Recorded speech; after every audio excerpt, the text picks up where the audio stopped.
There comes a moment in your life where you realize people aren't treating you the way you hoped. And it doesn't always come with shouting or obvious insults. It comes quietly, through tone, dismissiveness, and small actions that sting more than anything dramatic. You start looking back at conversations, wondering where things shifted and why certain people feel so comfortable crossing lines with you. And deep down, you sense it wasn't one big event. It was your silence that built a pattern they learned to rely on. That silence is where disrespect begins. People misunderstand disrespect because they think it begins loudly, but the truth is the opposite. Disrespect starts in the smallest, softest moments, the ones you brush off to keep the peace. A comment that doesn't sit right, a joke that lands wrong, a moment where you're cut off you convince yourself it's not worth reacting to, but every time you swallow it, you're training someone, not through words, through reaction. And humans pay more attention to reactions than anything you say, to really understand why people disrespect you. You must see the psychology behind human interaction. People are always scanning, always judging, always testing lightly to see who takes themselves seriously and who can be pushed. This isn't always malicious, it's instinctual. Humans evaluate social hierarchy constantly.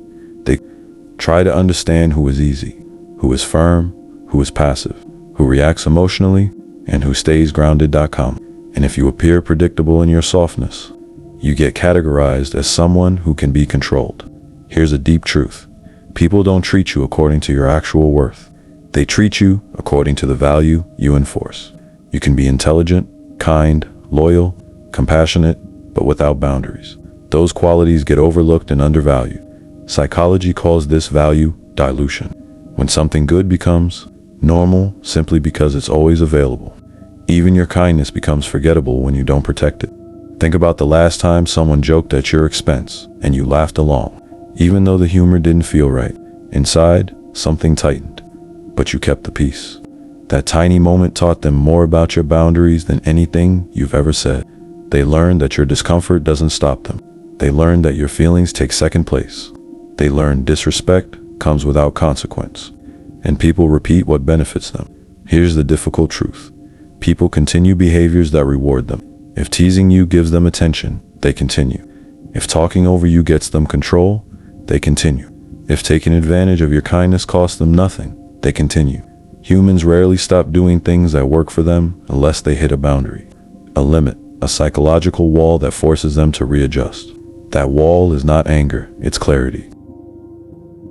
This isn't about turning aggressive or becoming someone you're not.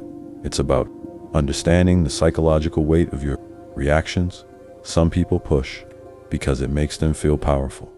Some because they're insecure. Some because they're testing who you are, and some because they simply don't see your value.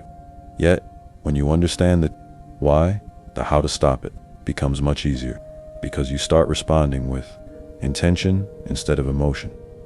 The first reason people disrespect you is familiarity. When you're always available, always agreeable, always understanding, the brain begins to take you for granted. Humans stop noticing what they see too much of. Just like someone can live next to a breathtaking view and eventually stop appreciating it. People stop recognizing your worth when you never pull back, never set limits, never make them earn access to you. The second reason is emotional. Predictability. When people know exactly how you'll react, soft, forgiving, flexible, they stop respecting those reactions. Predictability feels safe to them. They know you won't push back, won't challenge behavior, won't disrupt the dynamic.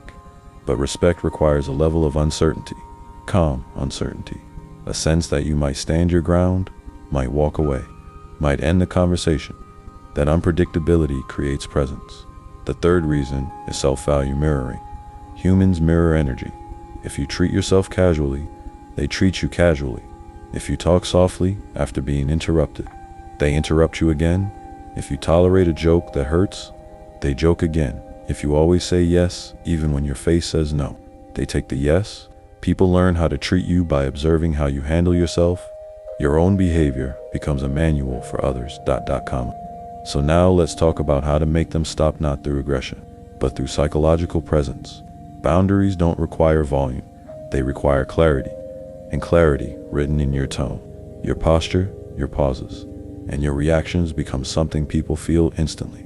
Let's start with tactic number 1. The next time someone disrespects you, subtly pause for exactly 2 seconds before responding. That short silence carries weight because it shows you are not reacting emotionally or impulsively. It forces the other person to feel the awkwardness of their own behavior. It shows control, stability, and ground.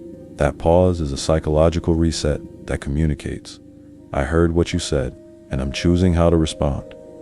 Disrespect hates calm pauses. After the pause, respond slowly and clearly.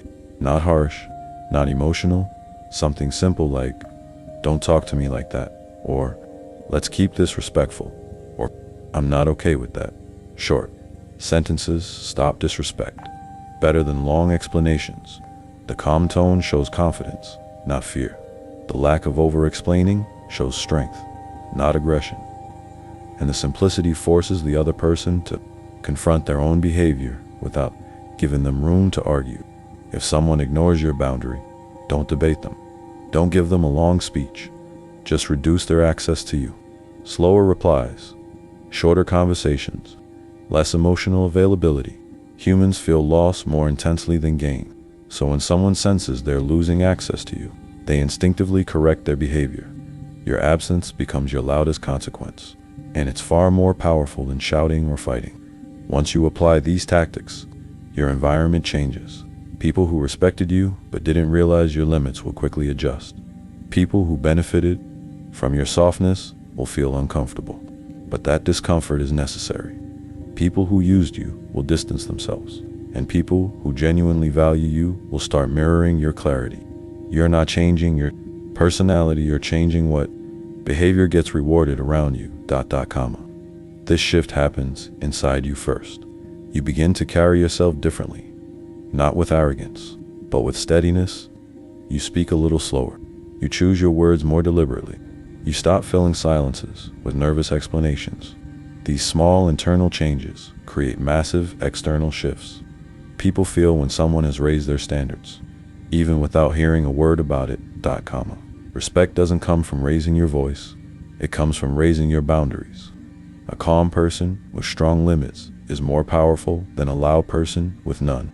When people feel that you cannot be moved emotionally, they start adjusting their tone, their wording, and their behavior around you. Your calm becomes the anchor in the interaction, and their energy has no choice but to follow.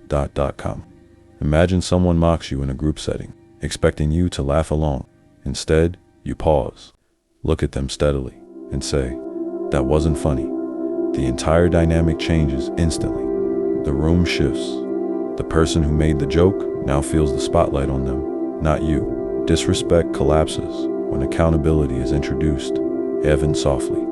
This is the psychology of presence. When your reactions are calm, intentional, and unbiased, people treat you differently. They become more selective with their words. They reconsider their tone. They approach you with a level of awareness they never had before. Not because you became harsh, but because you became someone who values yourself without needing approval. Boundaries don't push people away. They pull the right people closer. When you enforce your worth, people who thrive on chaos disappear. But people who value clarity, honesty, and stability step up. This is how your circle changes. Not by force, but by becoming too grounded to tolerate anyone who shakes your peace. Your energy filters your environment for you. Disrespect doesn't end because others suddenly mature. It ends because you stop rewarding behaviors that diminish you. You learn to walk away from conversations that drain you. You learn to distance yourself from people who refuse to grow. You learn to choose your peace over your people-pleasing. And that choice becomes the difference between who you were and who you're becoming. Understand this deeply. Your value is not something you beg people to see. It's something you enforce. And when you enforce it consistently, people rise to meet you. The ones who don't were never meant to stay. Your boundaries clean your life for you, filtering out energy that never aligned with your growth. Respect begins with the way you hold yourself. So here's your final takeaway. Respect starts the moment you choose clarity over comfort. Speak calmly, enforce firmly, walk away confidently, Carry yourself like someone who knows their worth, and the world will adjust. And if you want to go deeper into dark psychology, manipulative tactics, and how to read human behavior, watch my next videos. They'll teach you how to stay unshakable in any situation.